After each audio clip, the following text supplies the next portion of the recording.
One of the big things to talk about now, certainly the next president will be Islamic extremism. We're witnessing now the FBI released transcript a short time ago, 15, 20 minutes ago, of the 3 phone calls the killer made during the actual killing of those 49 at the nightclub, wounding 53, at which time he repeatedly pledged allegiance to ISIS, al-Baghdadi, while telling us to stop bombing Syria. But we're going to leave that now because we don't want to inflame anybody. Dr. Qanta Ahmed is a Islamic expert, Muslim expert on Islamicism, and author of this book, In the Land of Invisible Women. Dr. Ahmed, welcome back. Thanks, Brian. I've been thinking about you during this news cycle and wanting to speak to you and watching your excellent coverage. Thank you. Well, thanks so much. I mean, I want to know your take because you can surround this story with the decision by the administration not to release what exactly he said when it came to. Yeah. I mean, this is very interesting. I'm just hearing about these transcripts now while you were speaking. First of all, it is a blatant Islamism what happened in Orlando. This is violent Islamism. This is evolutionary jihadist terrorism. There is no other word for it. It is not like other extremisms. And there have been a number of things which have happened. The announcement by President Obama and Hillary Clinton to say that they can use these words, radical Islam, Islamism, in a very patronizing manner, I felt, without recognizing individuals like me, Muslims who have been combating Islamism, can be so legitimized if we have a U.S. president saying that there is an ideology called Islamism. It has a violent form. It has a non-violent form which incites people to violence. This is not legitimate Islam. The whole Muslim world can get behind this, but more specifically in this country, Muslims in America can start to learn about Islamism. I've been reading about this for almost a decade and publishing about it for 8 or 9 years. Most Muslims are not that familiar with it. They would not even know its principles, so they don't know how to separate it from their own identity. And so using this at the presidential level actually makes things healthier for Muslims in America and easier for our enforcement. Now that you know that this is what he was saying, phoning and declaiming allegiance, there's no doubt about his motive. There isn't. And just some of the things he was saying, he had 3 calls. The first one was 9 minutes. The second one, 16 minutes. The third one was 3 minutes. The shooter identified himself as an Islamic soldier, told the crisis negotiator that he was in person. He was the person who pledged allegiance to, I think it's al-Baghdadi and ISIS, and told the negotiator to tell America to stop bombing Syria and Iraq. That is why he was out there right now. When the crisis negotiator asked the shooter what he had done, "You already know what I did," he said. "There is some vehicle outside that has some bombs, just to let you know. You people are going to get it, and the next couple of days you're going to see more of this type of action." Very sinister. And just to separate this out, Islamists will do anything in order to justify their attacks. Saying that this is vengeance for bombing of Syria and Iraq, for instance, reminds me of when the Taliban says, we are going to execute women vaccinating children from polio until you call off the drone attacks on our operatives. So his motive, the way he justifies it, this is just characteristic of an individual, whether or not he was funded by ISIS, whether he was acting independently, it's immaterial. The ideology he's sharing is the same. And this ideology is here in the United States.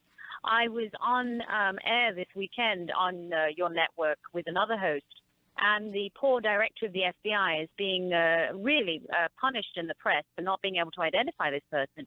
But we're expecting our law enforcement and our FBI to do the impossible. We're expecting them to prevent crimes before they're executed, an Orwellian task. Now, we can do that only if the Muslim community is engaged. And the Muslim community will be engaged when they understand all Muslims are not being tarred by this.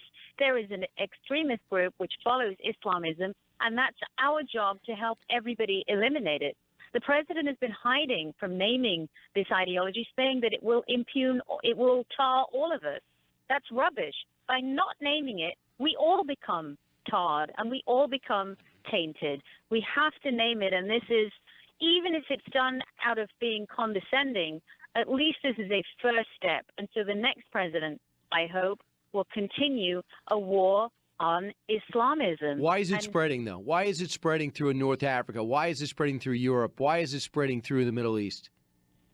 You know, I think that's a great question. And it's not just recently. You're talking about the spread of ISIS. Yes. This is something that has been going on for decades and has been supercharged after 9/11.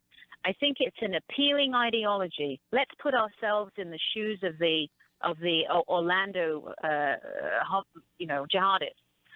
He's someone who was never going to have an impact on the world in any way, felt like he didn't fit in, was struggling with language at school.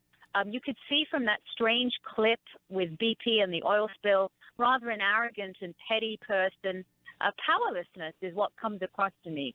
He wanted to exert power by dominating a first wife, abusing. He had no power over his own feelings in terms of sexuality. Let me do something that would make me matter. Let me do something that claims notoriety. Here's this ideology. Like it's a turnkey opportunity for individuals that feel powerless. So, Dr. Right, go ahead, sorry. And add that to an environment in America where we're so afraid to speak about it, we're so afraid to name it, it becomes even more tantalizing. Well, I mean, there's a few things going on here. Number one, he was friends with a guy who blew himself up, an American, over in Syria. We know that. Mm-hmm. We know his dad had, Arabic probably, yeah. Am I correct? Well, no, but the father would speak Dari from Afghanistan, probably not Arabic. Yeah, so they said he said the translation was incorrect, but in it he says multiple times he adheres to the Taliban and condemns us on YouTube. I mean, there might be... Just to mention, Taliban is an Islamist group. I mean, Taliban follows Islamism. No doubt about it. And they're a fundamentalist group. So I'm thinking to myself, is he just one guy? Is there a brother-in-law involved? Do you believe the wife is involved? How they actually met is very fuzzy. Yeah. And got married immediately. I am concerned. Certainly, I was very shocked when the news came out that the wife had some premonition or knowledge this was going to happen. Now we know that there were financial arrangements in the days leading up to the attack, the change in the bank account, the change on the deed of house, the jewelry gifts to her, and so forth. So I very strongly suspect the wife has some involvement. With the father's positions, I actually spoke to some Afghani friends in Britain. He's ridiculed in Afghanistan for his preposterous views. He's not of a notable position, but again, a man who wanted to make more of himself than he could. So there may be a nidus of people around, but I would wonder, couldn't imagine that they're actually funded by ISIS directly, like they've been delegates of al-Baghdadi.